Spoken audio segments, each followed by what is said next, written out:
stream. This is Colin Kelly speaking to you live from Comsteria HQ. We're moving home, hopefully, in the next few weeks, so all around me things are slowly but surely being dismantled. But I wanted to come on, as I do every day, for a bit of a chat with you. I wanted to tell you that today is the 1-year anniversary of the Embrace the Space book, which Gary Ennis and I co-wrote, and you can get it for free today. So to celebrate, one day only, you can grab the free ebook on Amazon. You just search for it on Amazon and choose the ebook.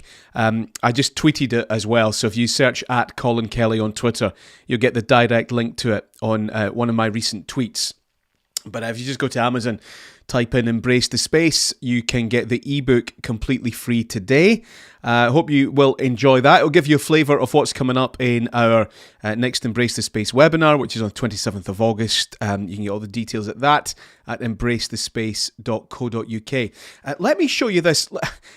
I don't really like going on too much about politics on here, because there's loads of other people do, but I just want to show you this from Boris Johnson's Twitter, which it staggers me sometimes listening to this guy, and I think, is he just his own worst enemy, or is this all an elaborate and very deliberate trolling scenario that he's got on here, right? Let's look through Boris Johnson's Twitter, right? So he's talking about economic growth figures. 3 hours ago, congratulations everyone receiving their GCSE results today. Okay, let's go back and we'll look at yesterday. Okay, nothing from yesterday. 10th of August, congratulations everyone receiving their A-level results today. Do you see anything that might be missing? We have A-levels, we have GCSEs. What do we not have from the Prime Minister of the UK, as he's always telling us how important the union is? I think there's something missing, Boris. There's something you forgot to mention. And it absolutely amazes me. I mean, he is so renowned for this now that people don't even bother calling him out for it. You know, I haven't seen any Scottish politicians saying, hey, Boris, you forgot about the Scottish hires. They don't even bother having a go at him for it anymore. He just does it, and yet he'll turn around in a little while and talk about how important the union is. But yet they are paying for advisors. So are they in on this as well? If this is some sort of elaborate trolling scenario, here's Boris just wind everybody up. Just absolutely incredible that nobody thinks to point that out to him, that he doesn't have, you know, like a calendar on the wall. Absolutely amazing. And politicians, well, you know, he's by no means the only one, but he's probably one of the best examples I can think of social media faux pas.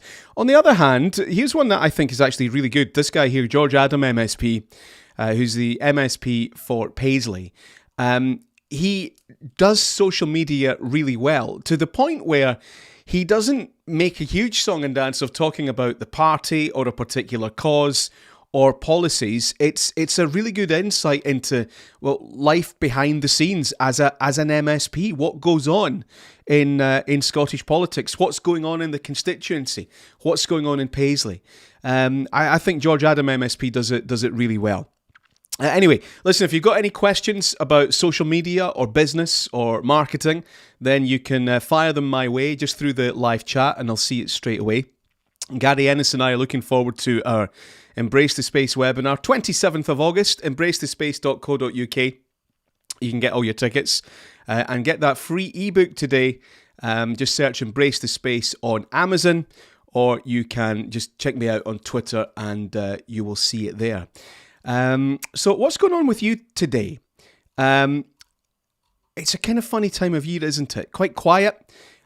People, I think there's a sense of everybody's starting to sort of reset. Schools are going back. Maybe you've been on holiday. Maybe you're still on holiday. But people almost, I think, a sense of getting ready to go again. And I want to give you some sort of fresh ideas.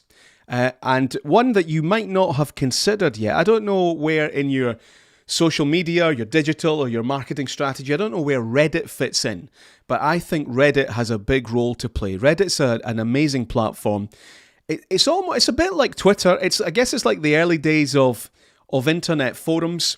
It's a bit like Twitter, but a bit nicer. It doesn't have so much of the trolling and the nasty stuff. Anyway, Reddit is big, and Reddit is a place where I know for a fact journalists go to discover news. It's a place journalists will go to see what people are talking about, to maybe get a bit of early tip-offs of stories that are going to break. And Reddit is a place where news is discussed. Quite often, Twitter's a place where news is broadcast or news is shared, but you often will find on Reddit forums quite decent quality discussion about news. Now, interestingly, like Twitter, most people on Reddit are anonymous, but it doesn't have quite as much of the hate speech, the misogyny, the trolling, all the nasty stuff that you get on Twitter. And some of the stuff on Twitter, it's automated, right? Or they're professional bulliers and harassers. You say something on Twitter using a particular keyword, you immediately get this bile coming back at you. That doesn't happen so much on Reddit. If you are a large organization, if you're public sector, if you're a big company, big employer, if you're in an interesting sector, I guarantee you'll find something of interest, either directly about you or certainly about your sector, your world, on Reddit. And it's well worth a look. What I always advise clients to do, even if you don't want to use Reddit, is go on and take your username. So for us, we're Comsteria on Reddit, and it means that if I ever do want to say anything on Reddit, we're there under our own official presence. We don't have all the dots and dashes. We've got our brand. People still even ask me now, how many domain names do I need? Should I get the .com, the .co.uk, the .net, all that stuff? Well, it depends how the lengths you want to go to completely secure your brand. But there's no point really, paying 20, 30 quid a year on domain names if a new social network comes along and you can't be yourself on there. I mean, that would be free. It doesn't cost me any money to go and get my name on Reddit or on Twitch or wherever I want to be. So I think that needs to be part of the policy as well. And you will find lots of useful, engaging content on Reddit. So that, I think, is definitely worth a look. Been an interesting week for the football, hasn't it? Rangers. I think Celtic's tonight, isn't it? But disappointing week for Rangers, and it's going to be interesting to see how they deal with that, because just a few months ago, Steven Gerrard was the hero. Everybody wanted a bit of him. They all they thought it was the answer, and it can change so quickly, and it's going to be interesting how they deal with that. Also, of course, over this summer, Rangers, I think, have they've changed their media strategy a little bit, to the point where I don't know if they've gone ahead with this. I saw somebody suggesting that they had the other day, that they were now sort of charging journalists, or people had to pay to get access to the media press conference. I don't know if I know they were thinking about that, but I don't know if they've all gone all in on it. Although I did see a journalist, a mainstream journalist the other night, moaning about it, that they weren't allowed access. You might expect me to disagree with what Rangers are doing there, but actually from my time in journalism, I couldn't believe the length of time that football managers and players spent in live one-on-one media engagement. I've never seen anything like it. They don't do it in other sports. They don't do it in politics. Celebrities wouldn't do it. You're talking like 3 or 4 times a week for a couple of hours at a time. Elite football clubs and their management and prominent players sitting down talking to the media, who then take what they've given them, often twist it, into something that they didn't say, and then take that to the audience of that football club, basically the audience of that business, the customer base, and feed them a load of rubbish. So it really doesn't surprise me that that Rangers or any football club is looking to limit media interaction or charge for it. I mean, it's an incredible drain on their time and their resources, and I'm not sure what they get from it in return. They have their own direct channels where they're supposed to share their news. They have a website where, if you think about it, football clubs, they spend money building a website. They then sell advertising space on that website and tell their clients, we're going to drive traffic to this website. They tell the fans, sign up, create an account, access our website. But then all the news comes from the mainstream media, and then goes through a filter and is twisted and doesn't actually doesn't help them. It doesn't reflect reality. Why on earth would any business want that? So if they're able to make some money out of that, well then frankly, good on them. It's not going to stop the media. The media were writing stories about Rangers Football Club with or without access. The access they got to the manager, are you interested in signing such and such a player? And they talk about it for 5 minutes and not say anything. So the media would then take that quote, twist it, and stick a headline on it. I mean, the stories are about what the club hasn't said anyway. They're not about what the club actually said a lot of the time. And I did it.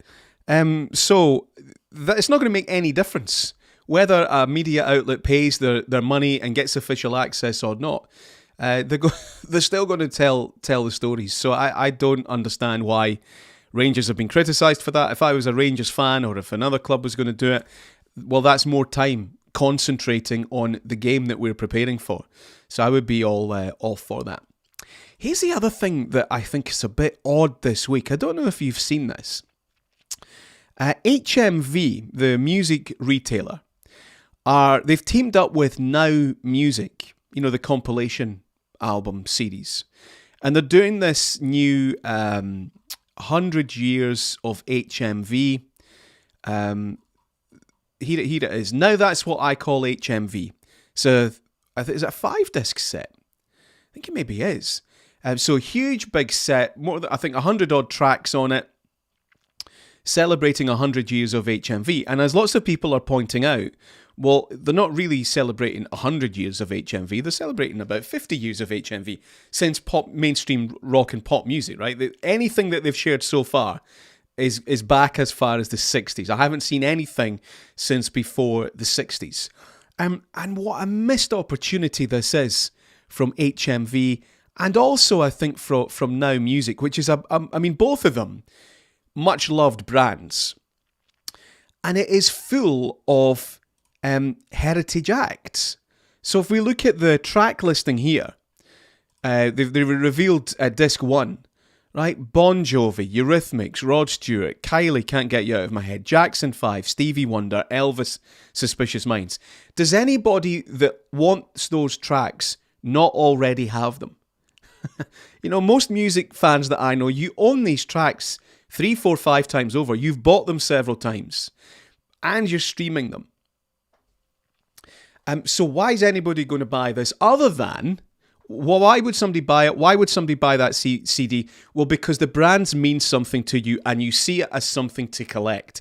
And that's great and that's absolutely fine. And, if you collect the Now albums or you collect special editions or you just think, well, that's a cool set, it'd be useful to have that on CD all in one place. That's absolutely brilliant. That's lovely.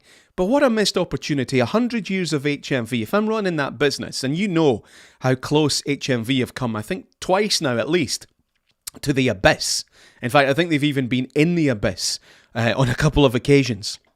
So surely if you're running HMV, you've got to be thinking, well, what about the next 100 years? Never mind the 100 years just gone. What about the next 100 years? Or even the next 10 or 20 years?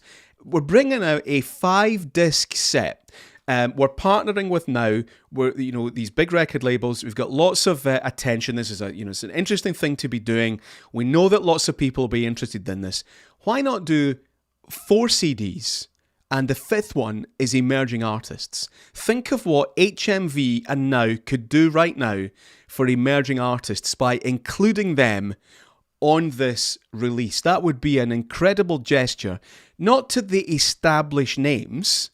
Lana Del Rey doesn't need me buying the Now That's What I Call HMV CD. There's nothing in that for her. It's not going to make any difference. The Elvis estate, the Michael Jackson estate, what do they care?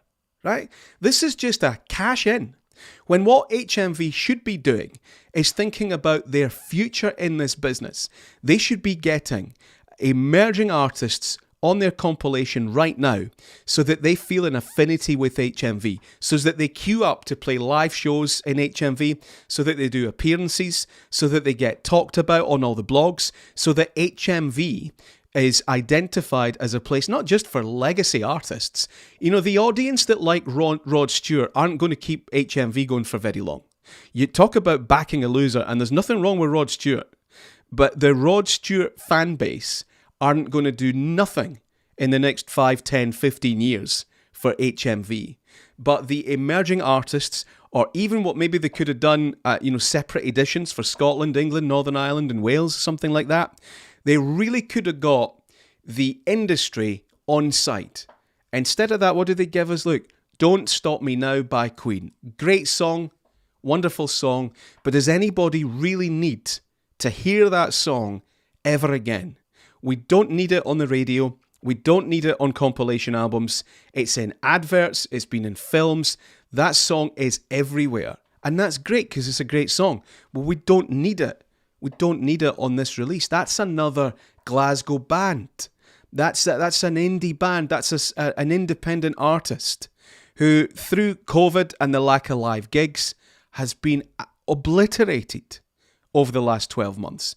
This is an opportunity from HMV and Now Music. Now, they've only revealed, I think, CD1.